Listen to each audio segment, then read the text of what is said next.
Thank you so much. It looks so great seeing you all here today.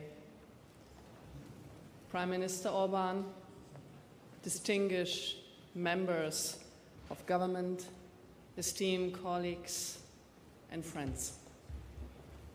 Thank you for giving me the opportunity to bring greetings from the freedom-loving patriots of Germany.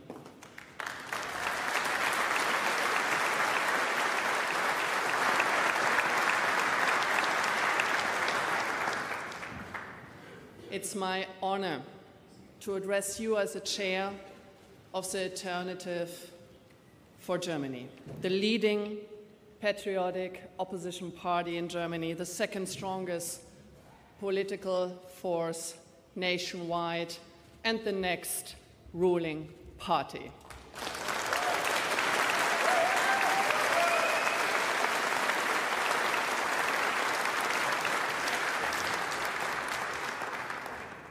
In my today's speech, I am going to shed some light on the situation in Germany for you to get some transparency what's going on in our home country. Our legacy media and establishment politicians fear us like no other party, with good reason. More and more voters in Germany are simply fed up with being lied to and watching their quality of life deteriorating year for year.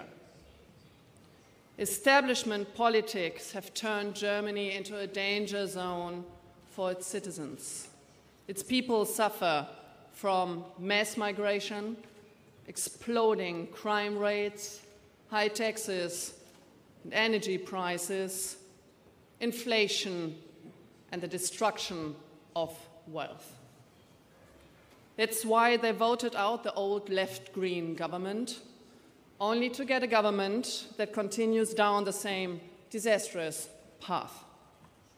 They got a government that pretends to prevent illegal immigration while leaving the gates wide open.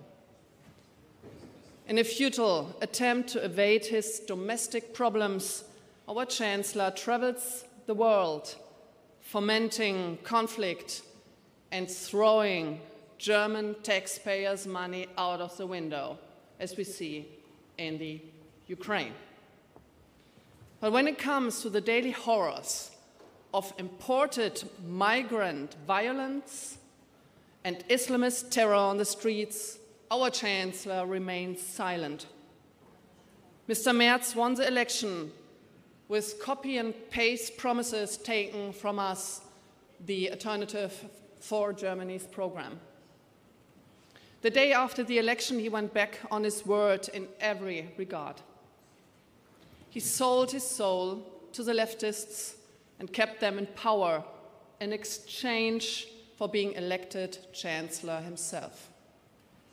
Desperately clinging to power by all means has become the primary concern of our establishment politicians.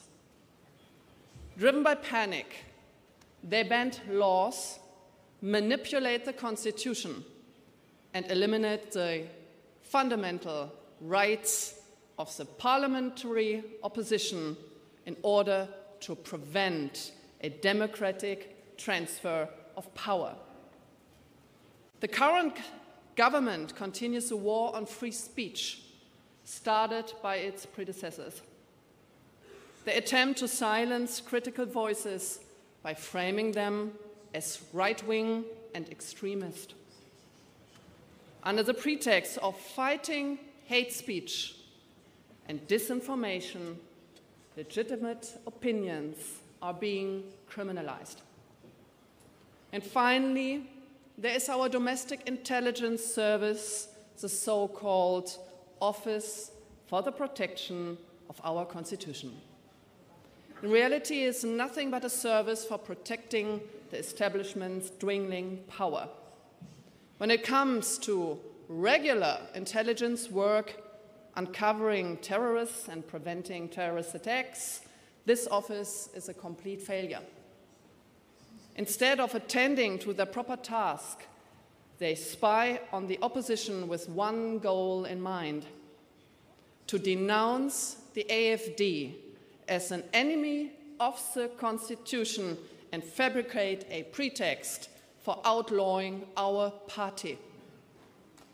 Let's be clear, and this is what we want you to know, what we want the world to know what's going on in Germany. Influential politicians in Germany have their mind up on banning the strongest opposition party, on banning us, the alternative for Germany. They would eliminate a political force which will soon form the government in several East German regions. Furthermore, they want to ban a party and has caught up with and overtaken the Chancellor's party itself. It is grotesque, it is authoritarian, and yet this is a path they pursue, but they will not prevail. They will not prevail.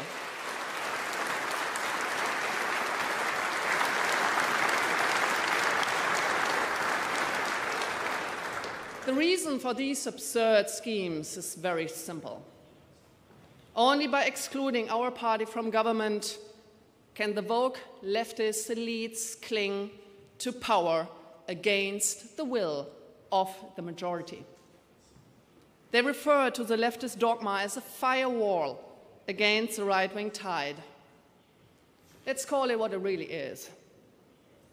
It is a panic room of an anti-patriotic, woke establishment that is running scared. In their panic,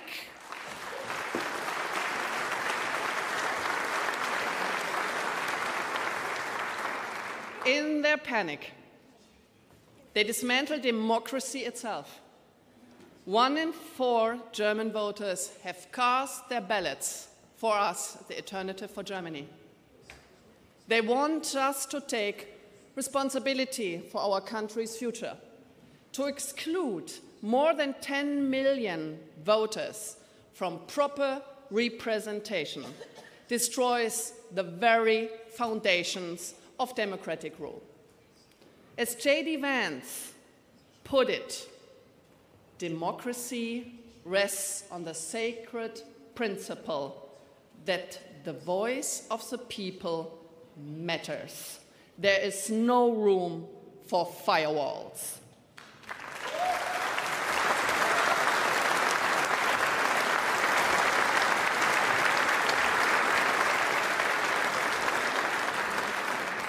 Thank you, Mr. Vice President, for these words in your magnificent speech on the Munich Security Conference. It restored confidence in the minds of countless European citizens. It is my firm belief that the future of our civilization is not merely a question of right versus left.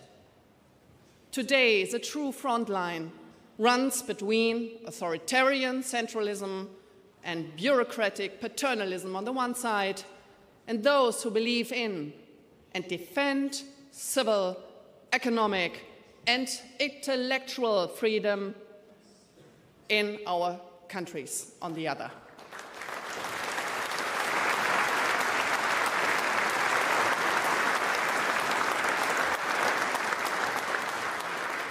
The wind of change is blowing strong in Europe and in the Western world.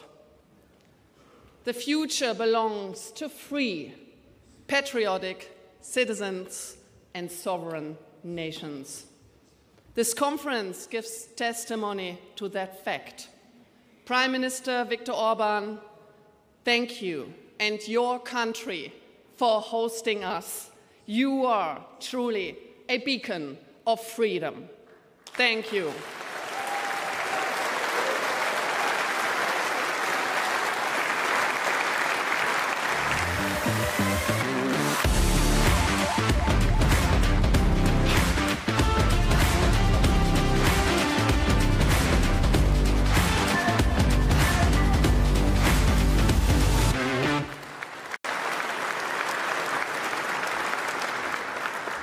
We are patriots, and we stand steadfast on the side of freedom.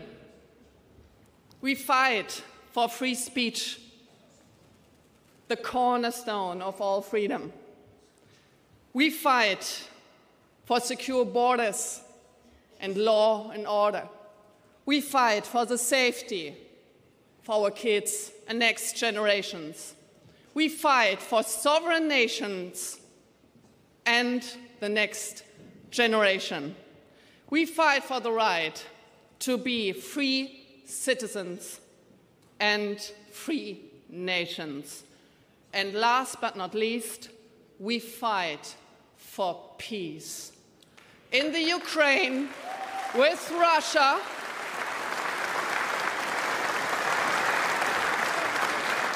and we fight for good relations to our neighbors and to the USA. Let's make Europe great again together. Thank you so much for having me here. Thank you. Now you can play the music. Thank you. Thank you. Thank you so much. Thank you.